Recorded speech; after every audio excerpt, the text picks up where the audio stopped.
one of those passages that you really have to hear what the Spirit is saying to the church. I love to deal with passages that sound kind of strange if you just read them. But there is so much Greek mystery and philosophy in the Gospel of John. And so we just kind of have to understand how the lesson can operate on different levels. So just bear with me. I want you to think of your home.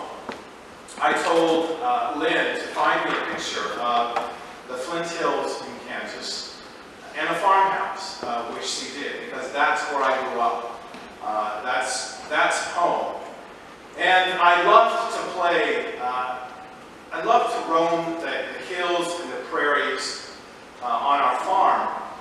And one day I was playing under a giant elm tree in our front yard. This is not my home, by the way. But I was playing under a giant elm tree, and I loved that elm tree. It's kind of where I put all my cars and trucks and tractors and everything when I was little. And so I was out there playing around, and my mom came out and she said, "I want to talk to you, Daryl." And Mom said, "You know, I think it's a good idea that we move from the farm into town." I wasn't really very receptive to that idea. I didn't want to move away from the only home that I had ever known, and the prairies and the gardens and the cows and the chickens and everything that was around us, my grandparents who lived right beside us. So when she said that, I was really sad. Now, my father had died the year before, and so my mom had secured work in Yates Center, or about 10 miles on country roads into town. And she went to work for $1.25 an hour at the county clerk's office. And it didn't make sense for her to keep driving back and forth from the country into town to work, and then my brother, who was 6 years older than myself, I was 9 at the time, and he was into sports, and I was too in the summertime, but it didn't make sense to be going back and forth. And so I understood that it would be easier on my mom, but she laughs when she tells me that story, because she said, "You know, when you were under the tree and I told you we were moving into town, you responded to me and said, 'Well, Mom, that's okay, but I hope you'll come back and visit.'"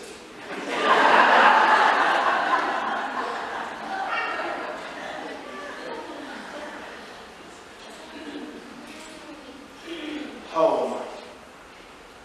Summer of 1981, I was riding a bus in the West Bank of Israel near Jericho and drove by a Palestinian refugee camp. I couldn't believe my eyes that this was home for thousands of people. In the first decade after the United Nations sponsored establishment of Israel in land that was previously occupied by Palestinians, the Palestinian refugees lived in refugee cities, in tents. And then following that, decades later, these tents turned into one-room apartment buildings, housing people in terribly unsanitary conditions. Sewer system basically not working. The water not clean. And so I couldn't believe my eyes of thousands of people crowded into a small city, apartments with no windows and no trash pickup. And some of these Palestinians still held on to the keys and to the deeds of their last family homes, vowing one day that indeed they would return home. And these people have been raised in decades of defiance, locked within walls, border crossings, and guard posts. And we wonder why there's resentment between the Palestinians and the Israelis. On every journey that we take, we may be at home with God wherever we are. It can be a farmhouse or a city dwelling, a refugee camp or a care facility. It can be a homeless shelter. But home is a place that we seek welcome and safety and security. Home is a place of hope. In today's gospel lesson, Jesus says, "Those who eat my flesh and drink my blood abide in me, and I in them." And we go, what? Abide in me, Jesus says. Abide in me. Jesus is inviting his disciples and his followers to be at home in him, just as Jesus feels so at home in God. This is a metaphor, church. Okay? It's a metaphor. That's what this passage is. This passage is relational. It's got connection. And it's a way of connecting us with the one in whose path we seek to walk. Jesus, whom we call our Christ.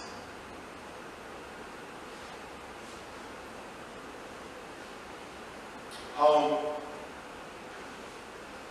College students moving into dorm rooms and frats and sororities.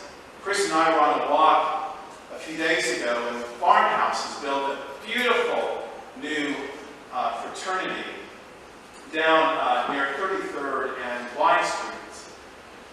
And it's beautiful. Farmhouse got in big trouble a few years ago.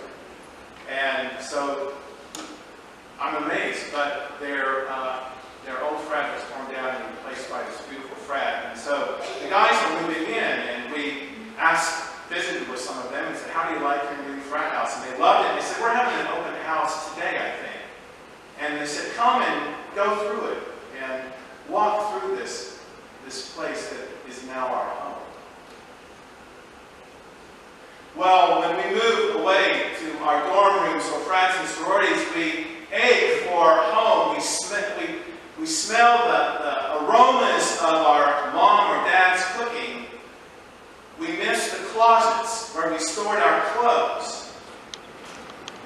The elderly in retirement homes or nursing homes miss their collectibles and their pictures on the walls, gathering dust on the shelves, and they yearn for home.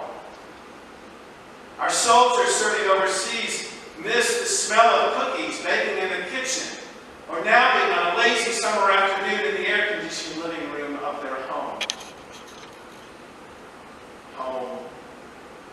It's a connection that we feel deep within. It's a connection that we trust and we love. Home is a place where there are familiar faces to love us and welcome us.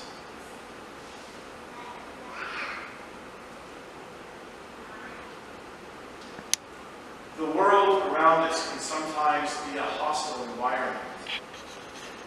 Whether we are at work, or whether we are a student studying for an exam, or whether we are a wanderer on the streets searching for a meaning and purpose in life, or a soldier facing the brutality of war, missing home. Home is security. Home is safety. Home is a place where fear does not have the upper hand.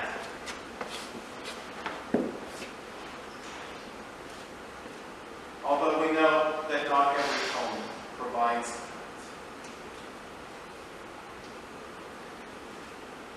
As we read through this passage in the Gospel of John, and this will end the bread discourse that we've been looking at for the last 5 or 6 weeks. The Gospel text says home does not have to be a physical dwelling.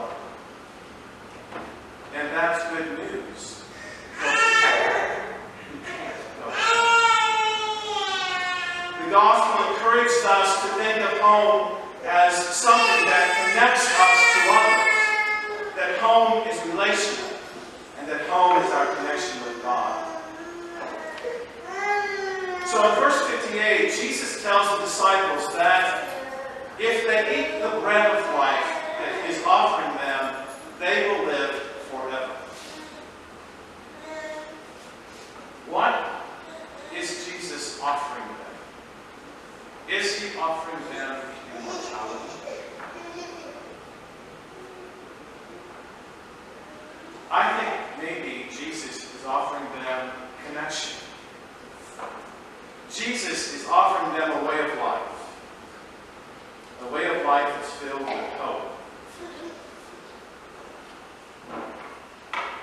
Eating Christ's body and drinking his blood is, church, it's a reference to the Eucharist. Jesus is not that literal. Jesus is using this metaphor to show the importance of this communion meal that he shared with his disciples. A meal in which a teaching took place that suddenly somehow made sense of what Jesus was here to do. And this outward and visible sign is the bread and the chalice of wine. It's the inward spiritual event that is the relationship of God we share as we incorporate the values and the teachings and the life of Jesus into ourselves. That's why we eat the bread, his body. That's why we drink the wine, his blood. We are incorporating the way and the presence of Jesus into ourselves. Because this is the journey that we have chosen. And so, you say, okay, Daryl, incorporate Jesus into ourselves. What does that mean? What does it mean to integrate the virtues and the values and the teachings of Jesus Christ into us as we eat the bread and drink the wine? And I would say to you, those virtues are love. The love of God and the love of neighbor. Because that was the greatest commandment that Jesus taught. Love. I think I would say to you, it's compassion. The compassion that's offered to the least of these. Because on our journey we have an opportunity to meet a lot of those people who don't have what we are blessed to have. I think we incorporate the values of mercy and forgiveness. I think we incorporate the values of community, which is all about hospitality and all about welcoming into our midst those who want to journey with us. And by incorporating those values and virtues into our lives, it means that we incorporate the life of Jesus into us. And that church we call eternal life.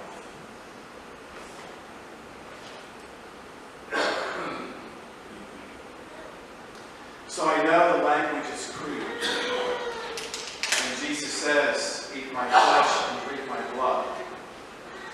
I know it sounds crude. But what it means is that we have found a home in Jesus, and Jesus has found a home in us. Abide in me, Jesus says.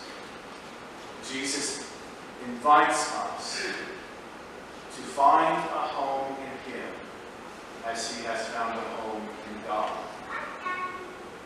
That is something to celebrate. So let us celebrate the joy of living in this community. Let us celebrate a homecoming that is shared every single week in the meal of communion as we eat the bread and drink the wine.